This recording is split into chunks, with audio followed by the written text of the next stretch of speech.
your title. Aniyah Vine, Aniyah, V as in Victor, I-E-S. I am the founder of the Live Movement and the lead organizer for Take Safety. Tell me about your movement and why we're here. So the Live Movement is founded on two pillars, education reform and criminal justice reform. Right now we're focusing on our first pillar, education reform, as we occupy the outside of the U.S. Department of Education, fighting for educational inequity in America. How long has your movement been around? It was developed right after the murder of George Floyd on June 3rd. There was a lot of uproar after that unjust murder, and with that, the Live Movement was born. I currently serve as the NAACP president for Howard University. Back then, I served as the Education Committee chairwoman, and I tried to use all of my platforms to get people on my team that were passionate, wanted to see change in our community. We came together, we created the Live Movement, and we wanted to be the voice of students of color, specifically HBCU students and students that go to PWIs that are BIPOC, Black, Indigenous people of color. Would you say it was formed on the Howard University campus, or it was bigger than that? Yeah, so it was bigger than that, definitely, because our first event, our first direct action was Juneteenth March in Atlanta, and my first team that I put together was a development of the Morehouse president, the Clark Atlanta president of NAACP chapters. So there was about 11 universities that were represented in that first team that I put together to put on the Juneteenth March. And so once I honed down and said, okay, we need to have an e-board. Now my e-board consists of Howard University. E-board? Yeah, my executive board. So I have an education strategist. I have legislative directors, community outreach directors, social media directors. It's all Howard University. Excellent, excellent. So it sounds well fleshed out. Yeah. I tried to be as thorough as possible. Yeah. Okay. Then let's focus back on what's happening here, when it started, describe what you have up, that kind of a thing. Yeah. So we wanted to make sure we occupied a space that connected with our message and what we wanted to see, which was change within the education system in America. We were really strategic with where we located it and what we were asking for. We have 6 demands listed out, very thorough. Wanted to make sure we gave an overscoping, message of what we want to see. We made it very plain. We have plywood here that literally lists out all of our demands that we want. Whenever anybody passes by or looks at it, they always ask questions or they want to take pictures, and it's a beautiful thing because it starts a conversation amongst the community.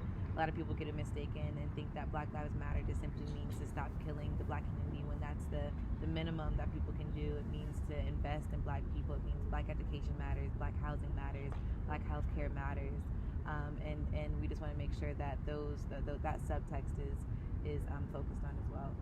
Okay, I'd love for you to talk a little bit about each one of these. Number 5 particularly, I had not heard before. Oh, I love it. Yes, yeah, that's one of my favorites. Well, there we go. I've heard some of these before, but some I have not heard as much about. So go for it. Yeah, so we can start with number 5 actually. So the nationwide high school to HBCU pathway. The way that you want to construct that is to incorporate African diaspora studies in the public school curriculums as a requirement. So with doing so, it creates a dialogue amongst the next generation that's different from what we've ever seen before. Right now, we see whitewash pages in public schools and just history that's omitted.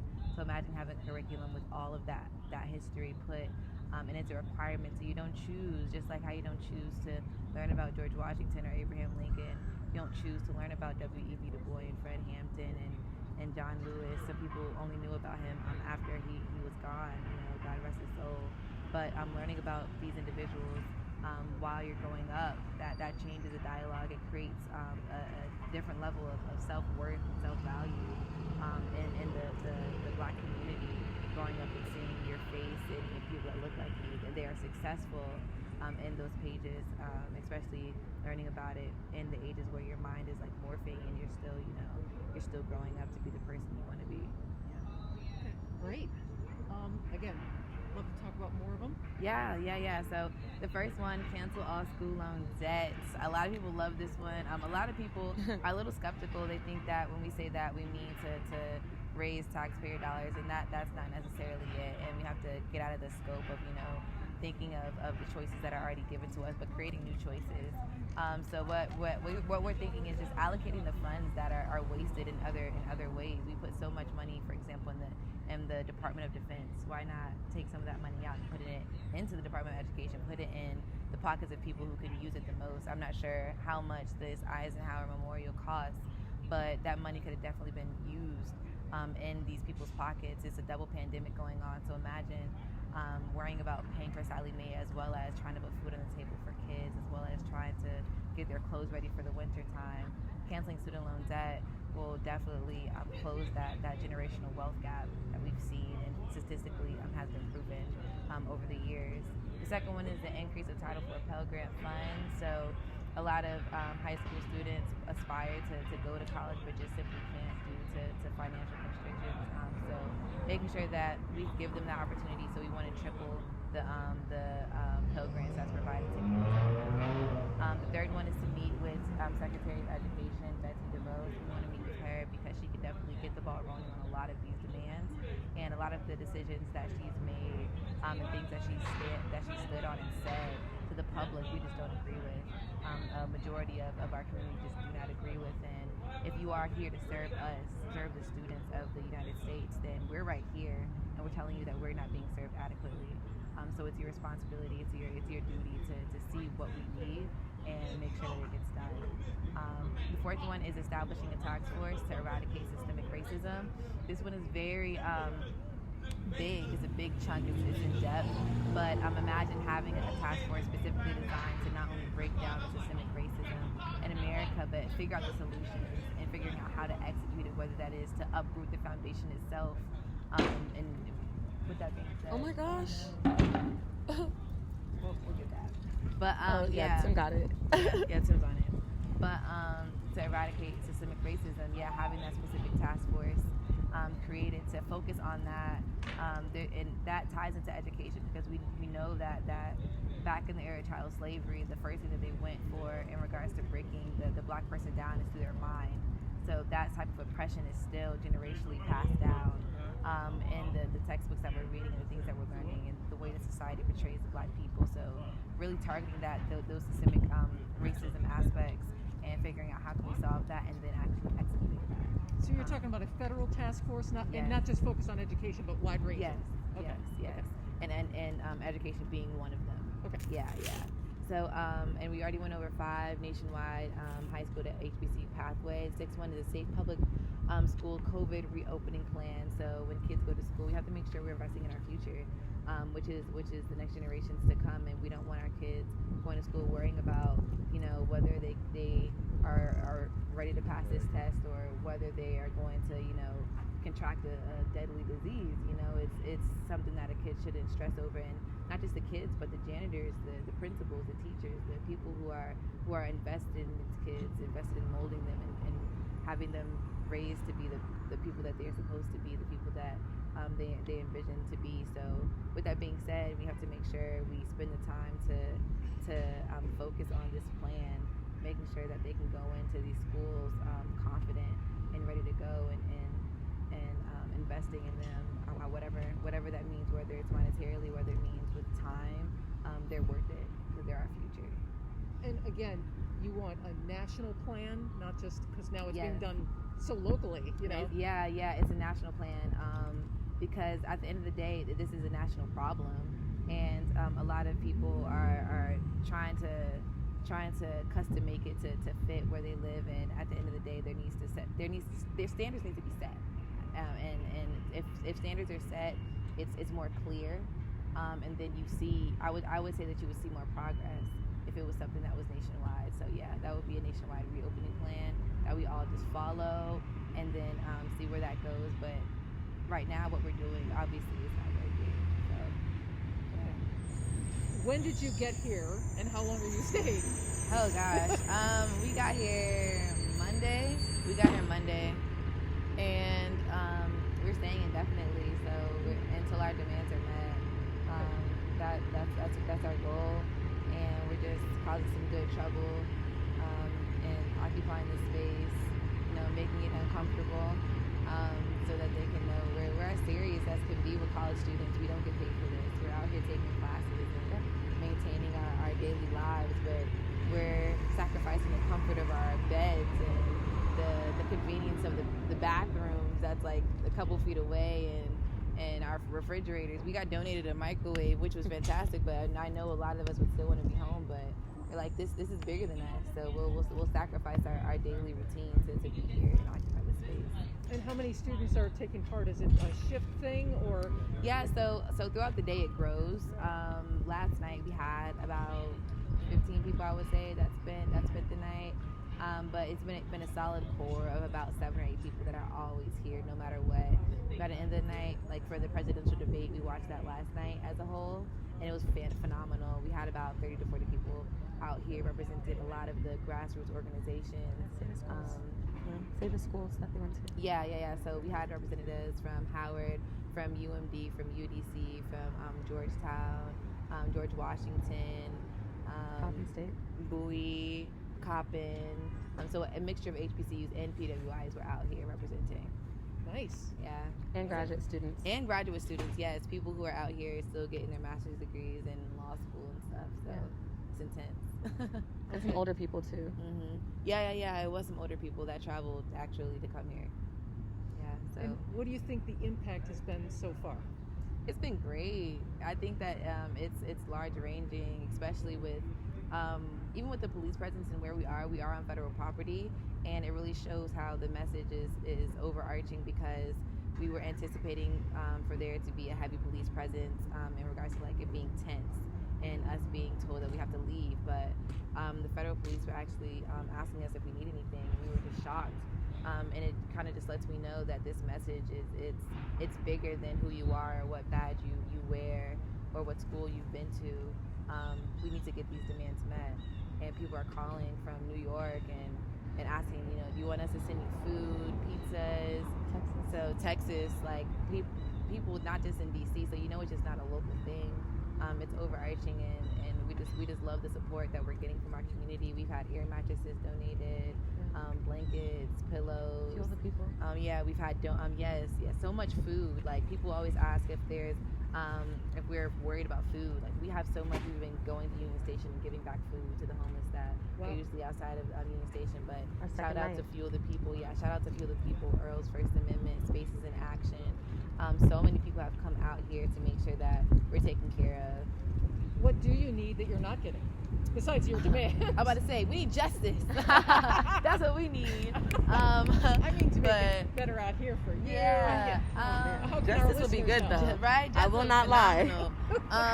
But, I mean, anything that people could spare, I mean, we want to make sure that we're out here until our demands are met. So sustaining an occupied space is definitely difficult, but it's not impossible. We're young. I'm 20 years old. It's my first occupied space. I'm honored to have it go so successfully. And I couldn't have done it without my amazing team, my partnering organizations, Black Trips Matter, Saba right here, and the Palm Collective, with Beth, Kev, and Steph. They've all, put everything into this to make sure that this is a success. But definitely, we have an inventory list of things that we still have and things, that we need. But the essentials, snacks, water, meals. We do need more air mattresses. We're probably gonna need some more tents. There's more people that are coming out here and saying that they want to stay. So we're probably gonna need some more tents. We have all the space. We can fill up from here to the other side of the street, but just making sure, it's sustainable. So. And you have a permit? Did you have to get a permit for that? No. Okay. That defeats the there purpose. There is a permit. We did not get it. Yeah. No. Okay. Yeah, we are occupying space. Yeah. We are not supposed to be here. There are people that do not want us to be here. Yeah. And we are here anyways. Yeah. So it defeats. So if you get a permit, then you're just you're renting out the area for a little bit, and that's not the message that we want to give. This is our space.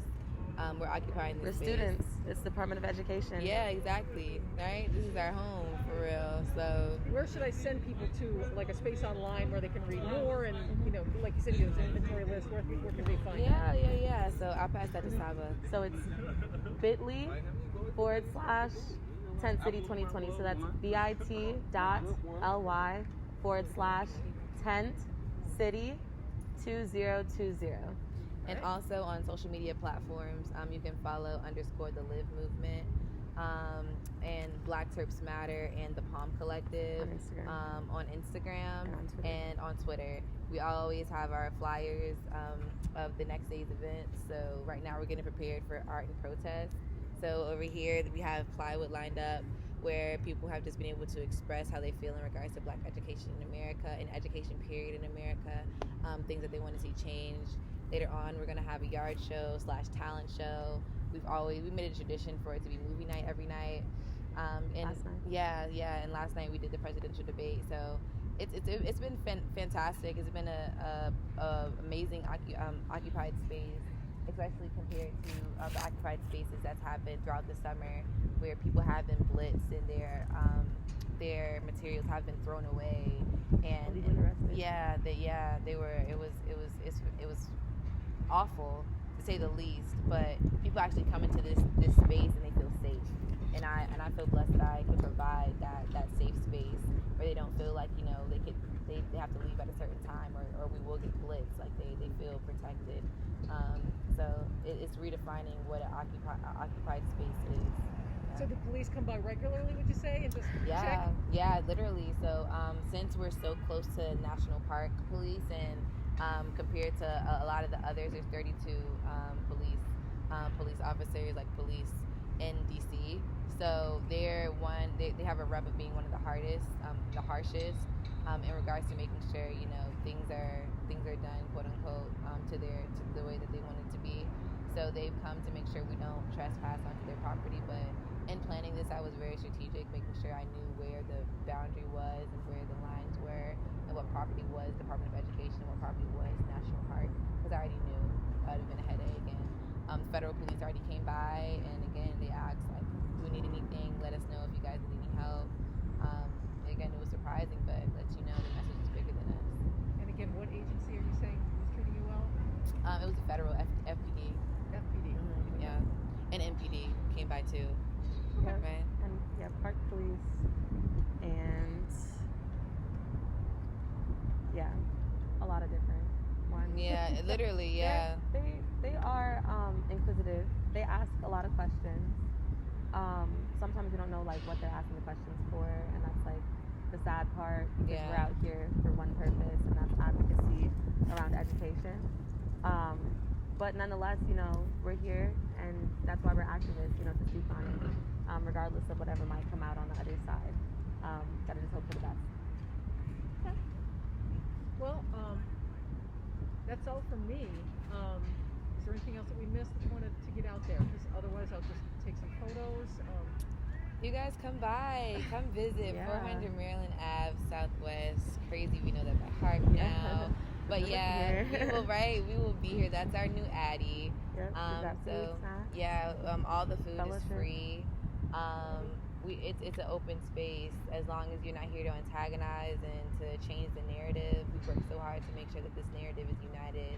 We have one voice, because people love to skew the reason why we're here. No bad protests in a racist system. So no bad protests in a revolution. So we're here. I mean, is there anything else that you want to? Mind if I ask what you thought of the debate? Oh God, no, it's crazy because when we said it, we were like, "What movie are you watching?" You're like, "A horror film." It's a debate. No, it's it just shows you. It just shows you what America, where we're at right now, and it's sad. It's extremely sad. Yeah, extremely sad. And the one thing that I can say about the man who is in the White House right now is that he's one of the most blunt Republicans that I've ever seen, and I expect everything that he gives. I expect at this point. It's no surprise. At this point, because a lot of people try to hide it. And one thing that I can say about him is that he does not care. He does not care who's watching. He will say what he wants and do what he wants because he's given power that he doesn't deserve. And it's our responsibility to take that power back and give it to someone who will treat and advocate for the people, by the people. And not saying that's Joe specifically, but we have to make sure we just get that man out.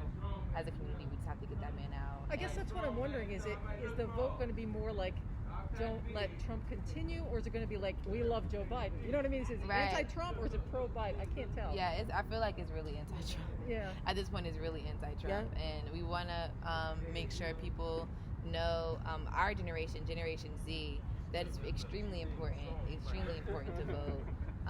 We want to make sure we change that narrative of the youth not being in touch with what's going on in regards to politics. You know, we're 20 years old, 21 years old, and it's definitely a different age than we've ever seen before. Like the political climate is extreme. So we need all the ballots here. Yes, we need all the ballots. We need everything that we can get. So additional message, I encourage all of my colleagues, anybody, whether you go to HBC or PWI, do what you need to do and vote. And we have to be a united front, a united generation, and get on top of our stuff, be informed on what's going on. Before you vote, do research and please be aware of who you're voting for and why you're voting for it, and just compare it. Say which one, and you'll come to the same conclusion I have. You'll definitely come to the same conclusion I have. But yeah. Okay. Well, thank you very much. Yeah, of course. We just made sure it all went well. I'm sure it did, but I'd like to check before I walk away. Of course. I don't mean to curse. I'm sorry. So come here.